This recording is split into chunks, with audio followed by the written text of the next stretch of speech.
তো obviously আপনার মধ্যে একটা হচ্ছে Apple, but the problem we have is ওই একটা নিয়েই আমরা ঘুরপাক খাচ্ছি এবং এই ঘুরপাক খাওয়া থেকে আমরা কোনোভাবে বেরোতে পারছি না। ওখানে আইটি রিবিলিং সার্ভিসেস আছে ফর এক্সাম্পল, ওখানে ফার্মাসিউটিক্যালস আছে, তো লেদার তো আছে, লেদারের কথা আমরা ছোটবেলা থেকে শুনে আসছি।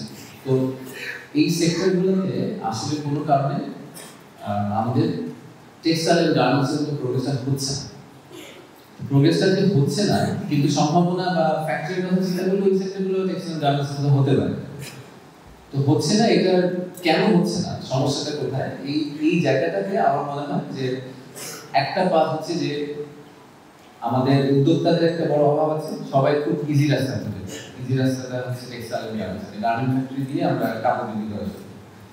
আর আরেকটা হচ্ছে যে আমাদের রাইট স্কিল সেটটা আমরা অ্যাটলিস্ট প্রমাণ করতে পারছি না বিদেশি বিনিয়োগকারীদের কাছে বা ইভেন দেশি বড় বড় বিনিয়োগকারীদের কাছে যে আমাদের যারা এই সেক্টরে কাজ করবেন তাদের সেরকম যথেষ্ট পরিমাণ আমাদের পুল অফ রিসোর্স নাই। সেটা হওয়ার কথা না, এত বড় রুট এখানে আপনারা অনেক সাবজেক্টে পড়াতে হচ্ছে।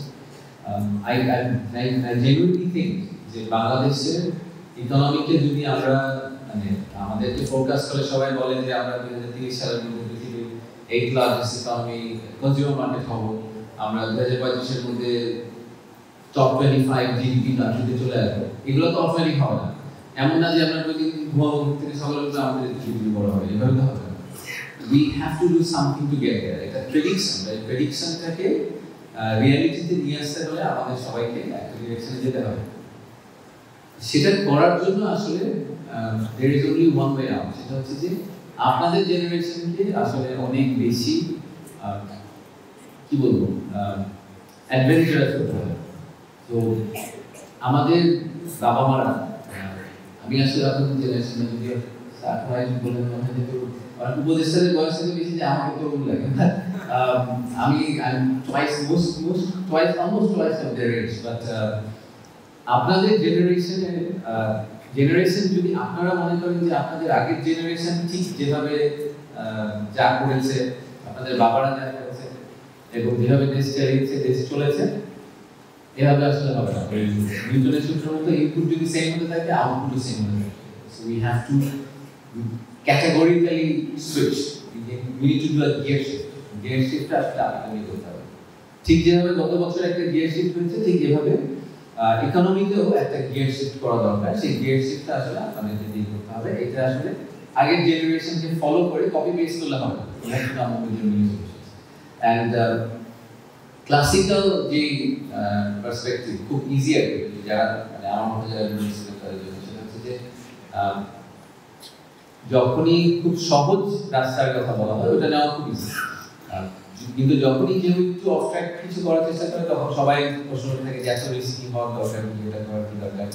একটা ইন্টারেস্টিং ব্যাপার হচ্ছে যে আমার যেটা গত কয়েক বছরের আন্ডারস্ট্যান্ডিং, সেটা হচ্ছে যে যখন কেউ একটা নর্মাল ট্র্যাকের বাইরে কিছু করতে চায় তখন আমাদের দেশে এটাকে টিপিক্যালি ডিসকারেজ করা হয় যে না ওরকম ডাক্তার হলে তো ভালো হতো, সরকারি হসপিটালে গিয়ে ডাক্তার হয়ে যাও, অন্য কিছু করা দরকার। সো এটাকে টিপিক্যাল ডিসকারেজ করা হয়, আমাদের সোসাইটাল একটা ইস্যু। আর দ্বিতীয়টা হচ্ছে যে কেউ যে কখনো এটা করে তার জন্য আসলে এটা ইললজিক্যাল। তো রিয়ালিটি হচ্ছে যে আমাদের আগের জেনারেশন যেহেতু ওনারা অনেক কিছু করে নাই, ওনারা অনেকভাবে কানেক্টেড না, এটা তাদের দোষের জন্য আমি বলছি না। আমার মনে আছে যে যখন তার বয়স 3-4 বছর হয়েছিল, তো তখন সে বাংলাদেশে যখন প্রথম আসে, তো আমাদের সেই ইলেকট্রিসিটি চলে গেল। ইলেকট্রিসিটি চলে যাওয়ার পরে সে বললো যে ইন্টারনেট চলে গেছে, কারণ তার কাছে আসলে internet is a utility.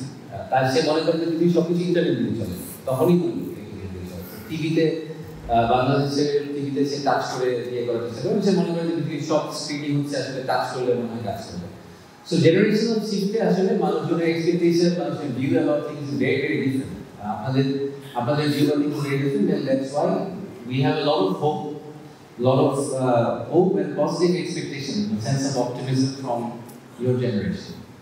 So এটাই একটা পয়েন্ট। আর I'm sure যে আপনারা অনেকেই দেখেছেন, I want to repeat the same point, সেটা হচ্ছে যে আমরা কিন্তু we are at a crossroad. সবাই বলে যে বাংলাদেশের ভবিষ্যৎ খুব উজ্জ্বল হওয়ার কথা ছিল, হচ্ছে না, হবে না, অনেক ডিসঅ্যাপয়েন্টমেন্ট, অনেক ইউফোরিয়া।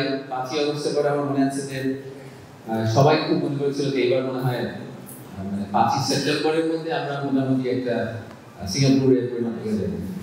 তারপরে আগের পরের বছর চলে আসছে, এগুলো হচ্ছে না। তো sense of euphoria, sense of high expectation and then sense of disappointment, এটা একটা সাইকেলটা চলেই যাচ্ছে। তো তাহলে কি কোনোদিনই হবে না? তো আমার পার্সোনাল অপিনিয়ন হচ্ছে অবশ্যই হবে। সেটা হতে হলে আসলে ওই same input and same output দিয়ে হয়, সেটাকে আপনাদেরকে একটু ডিফারেন্ট ভাবে চিন্তা করতে হবে, দেশকে ডিফারেন্ট ভাবে ডিফাইন করতে হবে।